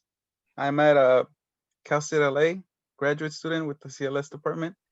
I'm getting my master's. I'm trying not to be starstruck, but I'm very starstruck right now. I've been trying to compose myself to talk, pero, you know, to see the individual who influenced so many people I look up to, you know, is really it's great, you know. And I feel like in many ways, Profe, I feel like I know you because of the work that you've influenced. And, you know, people I've read of, you know, when I was an undergrad, when I was at UCR. And, you know, like learning about critical race theory was really transformational for me, which actually it motivates me to hopefully someday become a lawyer, a professor, or like a legal scholar. So, you know, literally the reason I went to Cal State LA is because of, you know, professors like Alejandro Covarrubias and Profe Dolores Delgado Bernal, which really like influenced me with their work. And to see that you were a big part of that is really special. So I'm really thankful for this, you know, to like have this opportunity to meet you informally, and to see, you know, the seed, right, of all the great things that come out. But you know, as I've been on track, right, to try to get to try to get into law school, I've been seeing you know, a couple of different things. It's a different process, obviously. They teach through the Socratic method. The application process is really different, and the amount of apoyo that you get is really different as well. And it's been tough, but I'm working through it, you know. And I myself have been someone who decided really late, but I did it out of a means to want to work toward transformational, institutional transformation, you know. And I'm scared that that might change if I become part of like the system, you know. And that's what I wanted to ask, because like looking at critical race theory, and it's not necessarily pessimistic. It's more like exposing the you know, the de facto, for example, de facto racism, rather than de jure like racism in institutions. And so, you know, my fear is becoming part of the institution. And so I wanted to ask you, like, do you believe that, you know, potentially becoming like a lawyer is too much of becoming part of the institution? Like, might I have influence or not? Is what I'm asking.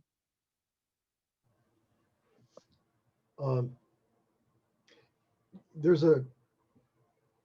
are stories, legal folks who have probably asked that question, and I would say, in some of the work that I do, you know, I've looked at in the archives, the NAACP archives, of the legal scholars, the legal minds that push forward a series of legal strategies to begin, because it hasn't finished, begin to dismantle segregation in schools. And I've looked specifically at works of, you know, Thurgood Marshall, Robert Carter, Derek Bell, I mean, who all worked for the Legal Defense Fund, the NAACP Legal Defense Fund. You know, I've looked at the Latino and Latina sort of legal scholars who are doing similar work. People like Margaret Montoya, you know, people like Kim Crenshaw, people like Cheryl Harris. I can go on and on talking about the legal scholars who are basically challenging sort of the academy, the legal academy. CRT was a part of that. LatCrit is a part of that. But again, I think we can look at history to see how that's evolved and continues to evolve. And, you know, the people who are doing that work today sit on the shoulders of those giants, right? I would argue that there are probably unsung heroes in our community that are doing the everyday work around issues of with undocumented families, undocumented students, you know, issues in our community that never will get the notice that we would like them to get, but they're doing the everyday work. You know, it reminds me of and I think I'm going back and rereading this because it influenced me early on, and that's Patricia Hill Collins's Black Feminist Thought. There's a chapter 9, where she talks about how we need to reframe activism. And I would recommend that we go back and reread that chapter 9, because she talks about the you know, how activism it occurs in our homes with our mothers and our fathers doing the everyday work that it takes. And so I'm because I heard her speak last November in Washington when I was at an event, and so it sort of inspired me to go back and reread her work. And I think that chapter, read the whole book, but that chapter 9, I think, is an important chapter to get us to think about rethinking activism, and not only think of it in terms of and this is where I think Dolores's work is so important, right? Dolores basically in her work, and I think, Dolores, you may have been in conversation with Patricia Hill Collins back in the early 1990s and into the mid 1990s, but certainly I see your work in conversation with her, because you were acknowledging those women who often go unsung, unrecognized in their activism. And I think that's what she was calling for, more so in the 2000 issue, the 2000 edition, Patricia Hill Collins' 2000 edition, because I don't think she had that chapter in the 1995 edition or the 1989 edition, whenever the first edition was. But again, go back to the 2000 edition and I think read that chapter, and then read Dolores's work and see the connection, right? Because I really see the connection between the two. I think Dolores pushed it a step further in the way she was theorizing, not just in the mid 1990s, but today as well. Because I'm reading some work that Dolores has done with. I think I see Nicole here on the call. You did an amazing sort of co-collaboration on a piece, but you're extending that work. So that's one way, David. I mean, there's this history here, I think, that that is there that we need to tap into. It's those stories that need to be tapped into. It's that work that we need to tap into in honor. And we can find it in various spaces. I happen to find it in the archives, in the NAACP archives in DC at the Library of Congress. But there are other archives available. And I think the most important archive is the one we often ignore. It's our own family archives. I mean, whether it's our photo archives or our letter archives, and Nora's not here, but Nora Cisneros, but her work on epistolary methodology, I think is really, really critical, and how we have within our own familial archives, answers to your question. And Alejandro, maybe answers to your question. It's in our own familial archives that we often don't tap into to help answer questions that I think come up every day. So David, that's one way that I'd respond to your question. Gracias, Danny. And gracias for that wonderful question, David. I think we have Yadira who had a question or comment, and then we'll close down after that. We have 1 minute left. Hi, yeah, I know we have to go very soon. But I just wanted to share a little of my trajectory, because I was so fortunate to meet Dr. Nadine Bermudez at ELAC, and she encouraged me so much to continue my education and to pursue what I'm passionate about. And she based everything so much in love and passion, and she pushed me to apply for the CCCP program, where I was able to spend a couple summers at UCLA, and I met you when you came to speak with us. We were so fortunate to have you there. And then when I was transferring, I saw the faculty at Cal State LA. I saw Lotus was there, and I was like nerding out because I was so excited to, be there. And now I feel like I can, call her and Alejandro and other folks like colleagues. I feel that being able to work with y'all has been, super impactful on me, and knowing, having read your work already and then being able to work with you. And now Alejandro is my research mentor.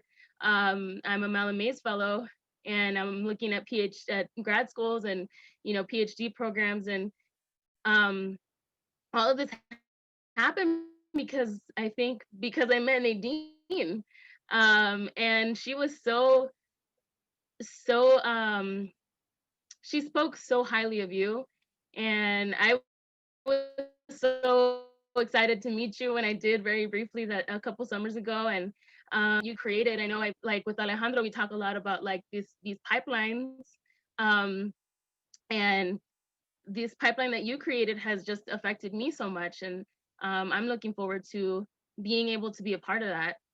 because I do feel that I am connected to you in that way. And I think that that Padlet that I think Anita created, or I don't know who created, is so beautiful, and it shows what I think Alejandro said, this network of resistance, especially within academia and what everyone's talking about. And I'm just so thankful that so many folks shared their own stories. And yeah, so thank you so much. Thank you, Adita.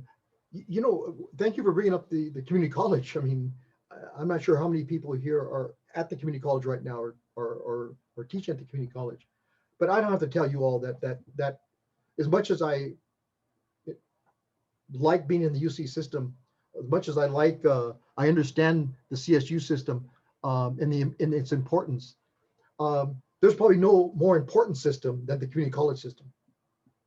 For Latinas and Latinos, 80% of our students who graduate from high school and then continue on to post-secondary education, that's where they go. They're at the community college, 8 out of 10. And I don't have to tell you how many of them are going to get pushed out, right?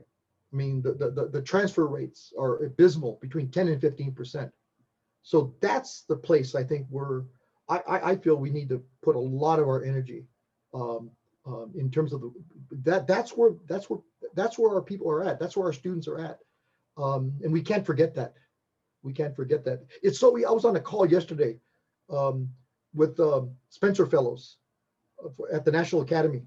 And, you know, I put in my slide that some of you are probably going to go to 4 types of institutions, right? I said one of them is going to be a Research 1 public, a Research 1 private, a comprehensive institution like a Cal State, or a liberal arts college. But the 5th one I put on, the 6th one I put on was a community college.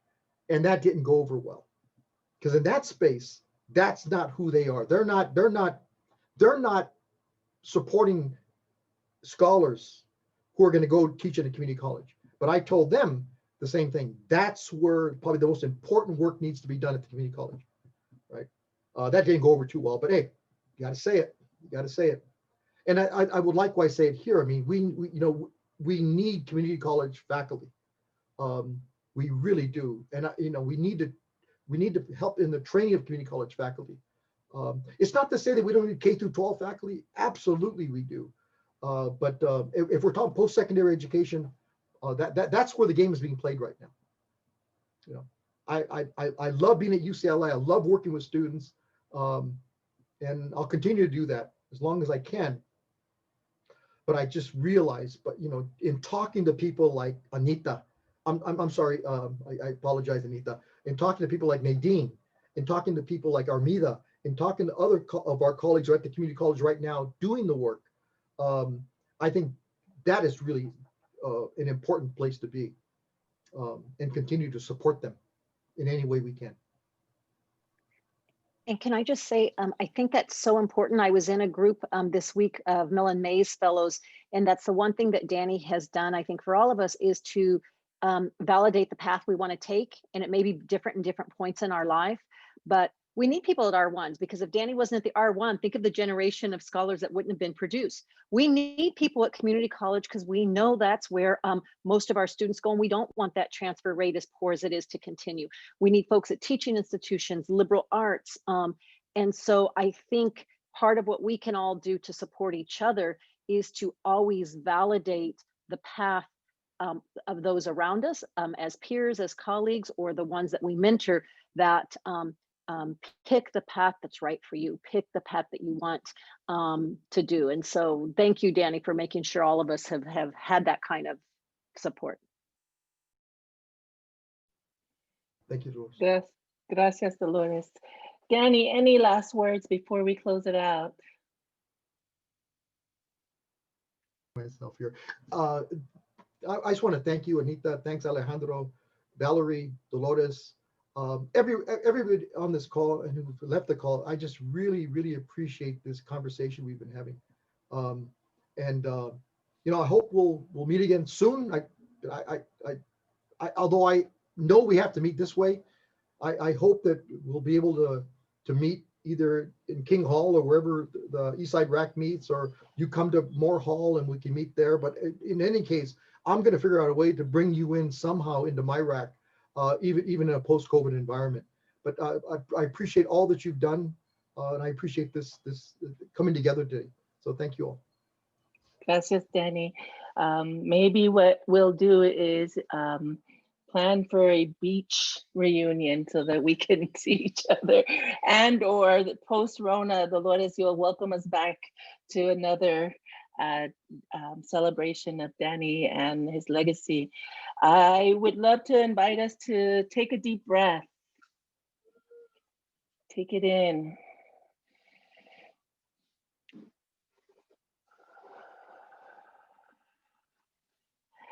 I want to thank the ancestors. I want to thank all the people who Danny acknowledged as part of his origin. I want to thank all the people. I want to thank your mother and father, your grandparents, your great-grandparents. I want to thank all of them for contributing to the person that you are. And of course, all of our academic siblings and family outside of CRT, all the people that taught you all the things that you have shared with us. I want to thank all of you who are on this call for being part of this familia, for joining us in restoration, for working through the really hard stuff that we're dealing with each other and with the rest of the world. I want to acknowledge that there is pain, there is grief, there is rage, and yet we are finding ways to restore our spirits. So Danny, you have modeled spirit restoration, and thank you for introducing us to so many of these concepts that really help us ground ourselves in academia and find meaning. Thank you again, and one more breath.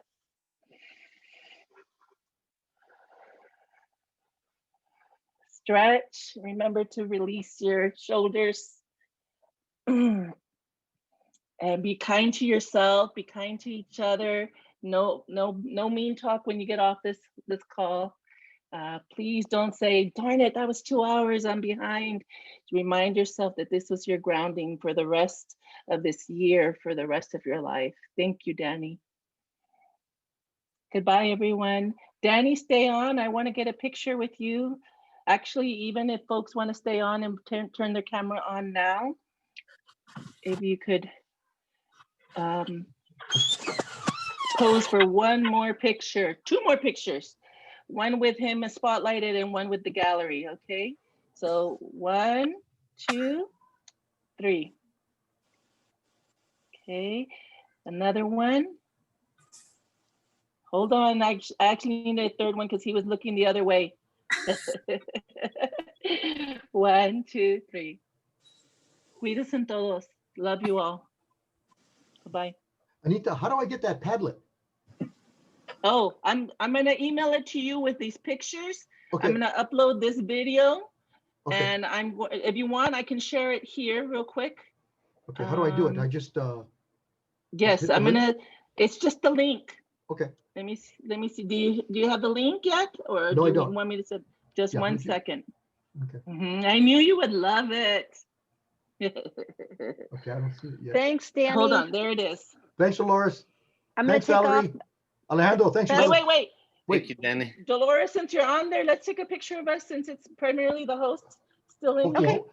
Hold on a second. Let me get this Padlet thing done, and I'll be right go there. ahead. Just wait 1 second, everyone. Oh, there it is. Okay. Someone wrote in the notes that they'd like to see someone do a social. What is it? When they do the social. A map. That would really be a great start, Danny, because that is amazing.